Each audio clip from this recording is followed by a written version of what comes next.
Ada suatu hari di mana sang mentari terang benderang. Namun, tak lama kemudian nampak asap hitam datang yang merusak pemandangan dan membuat banyak orang risau. Tak lain, mereka adalah penjajah Belanda. Kedatangannya pun membuat keadaan tak lagi menyenangkan.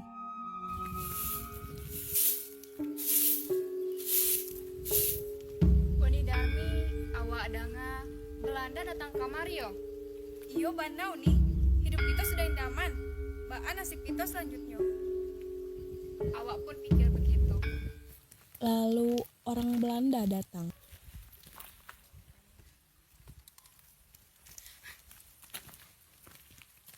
Hei kalian, tunduklah pada Ai. Beri hormat, jika tidak, your house dan seisinya menjadi milik kami. Iyo, kami akan tunduk pada Tuan. Hah, nice.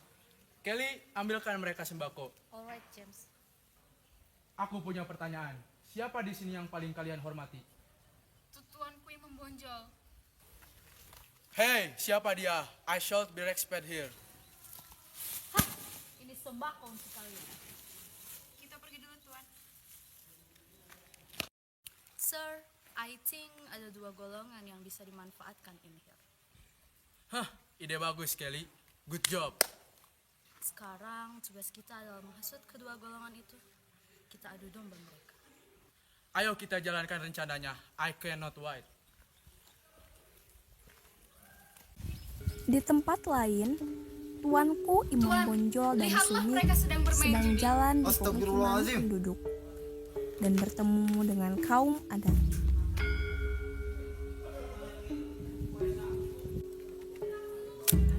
Hahaha, awak menang lagi. Iyo datang, kau memang hebat.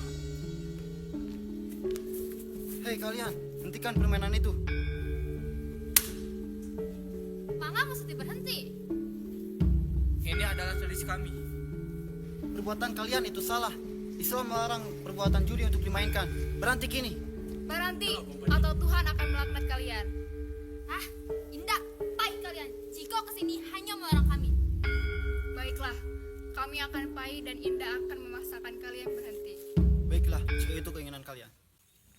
James sedang berjalan-jalan dan bertemu dengan Sunit dan Darmi. Hello kaum padri. Iya Tuan, ada yang bisa awak bantu? I singgah di sini hanya untuk mengatakan sesuatu tentang kaum adat. Ada apa dengan kaum adat sehingga Tuan singgah kamari? Apakah kalian tidak pernah berpikir bahwa kaum kalian lebih sedikit dari kaum adat? Mereka akan melakukan cara apa saja agar kaum kalian dicap buruk oleh semua orang. Banakah itu Tuan? Jika kalian tidak percaya, ambil uang ini. Terima kasih. Awak percaya pada Tuan. Ya sudah, I pergi dulu. Good afternoon. Good afternoon. Terima kasih Tuan. Hati-hati. Oh, berani betul mereka mengatakan seperti itu tentang kita.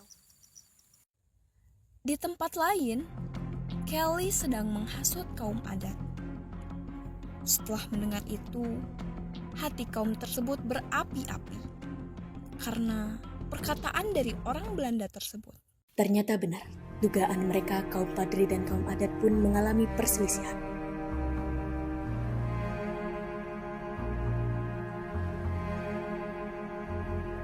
Datuk, kita tidak perlu berperang hanya untuk mencari siapa yang benar dan siapa yang salah. Kita bisa membicarakan hal ini dengan baik-baik. Ah, apa kau takut? Saya tidak takut, tapi kita bisa membicarakan hal ini dengan baik-baik. Ah, banyak bicara kamu. Ah! Perang dimulai antara kaum padri dengan kaum adat, tetapi peperangan itu kemudian dimenangkan oleh kaum ulama. Atas kekalahannya, kaum adat pun pergi meminta bantuan kepada Belanda. Mereka pun berniat melawan kaum padri dengan membuat kesepakatan untuk membagi dua wilayah Minangkabau. Keesokan harinya, pertemuan antara kaum adat beserta Belanda dengan kaum padri pun terjadi. Datuk, apa ini? Mengapa kau membawa orang Belanda ini? Saya kira kita hanya akan membahas permasalahan kita. Saya tidak ada bilang begitu. Datuk, apa kau tidak tahu betapa licik orang Belanda tersebut? Bilang saja kau iri, karena kaum kami telah bersatu dengan orang-orang Belanda ini. Kita bisa menyelesaikan masalah tersebut tanpa orang itu. Ingat, apakah kalian tidak ingin bersatu? Tidak usah bertele-tele Tuan James, saya ingin menyelesaikan perjanjian ini. Akhirnya, Datuk Didi telah menyetujui perjanjian tersebut. Perjanjian itu dikenal dengan nama Perjanjian Masang, yang dimana salah satunya menekankan penetapan batas wilayah antara kaum Padri dengan kaum adat atau Belanda. Tapi siapa sangka Belanda mengingkari perjanjian tersebut dengan membuat rakyat Minangkabau semakin sengsara dengan adanya sistem tanam paksa yang dibuat oleh Belanda. Merasa dikhianati, Datuk Didi pun pergi ke perbatasan untuk menemui tuanku Imam Bonjol. Saya menyesal telah menyetujui perjanjian dan bekerja sama dengan Belanda.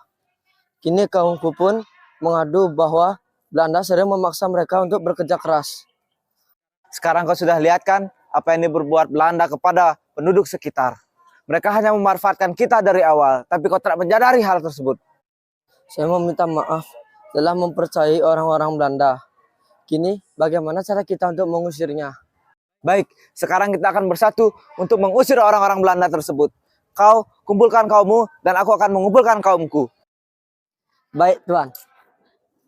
Baik, kita bisa bertemu di peristirahatan Belanda. Saya akan membawa pasukan saya. Dan jika kita kalah, jangan sampai kita tertangkap oleh pasukan Belanda. Datuk Didi dan Tuanku Imam Bonjol beserta pasukan, mereka pun pergi untuk menyerang tempat peristirahatan Belanda. Peperangan pun terjadi antara pasukan Minangkabau dengan pasukan Belanda. Tuan, kita diserang. Sebaiknya kita kabur sebelum mereka datang. Hubungi pusat bantuan. Mintalah bantuan dari Pulau Jawa. Merasa terpojokan, James pun memanggil bala bantuan pasukan Belanda dari Pulau Jawa.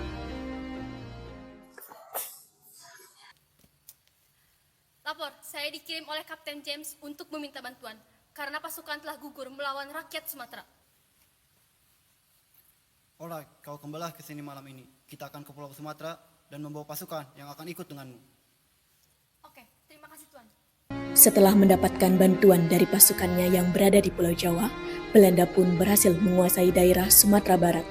Tetapi Tuanku Imam Bonjol dan pengikutnya berhasil meloloskan diri dari pihak Belanda dan melanjutkan perjuangannya. Pada bulan Oktober tahun 1837, Tuanku Imam Bonjol diundang ke Palopo untuk berunding. Tetapi pada saat itu juga Tuanku Imam Bonjol ditangkap oleh Belanda dan diasingkan ke Cianjur, kemudian dipindahkan ke Ambon dan akhirnya ke Lota, Minahasa dekat Manado, dan meninggal pada 6 November tahun 1864, dimakamkan di Minahasa serta Pulau Sumatera Barat pun menjadi milik Belanda.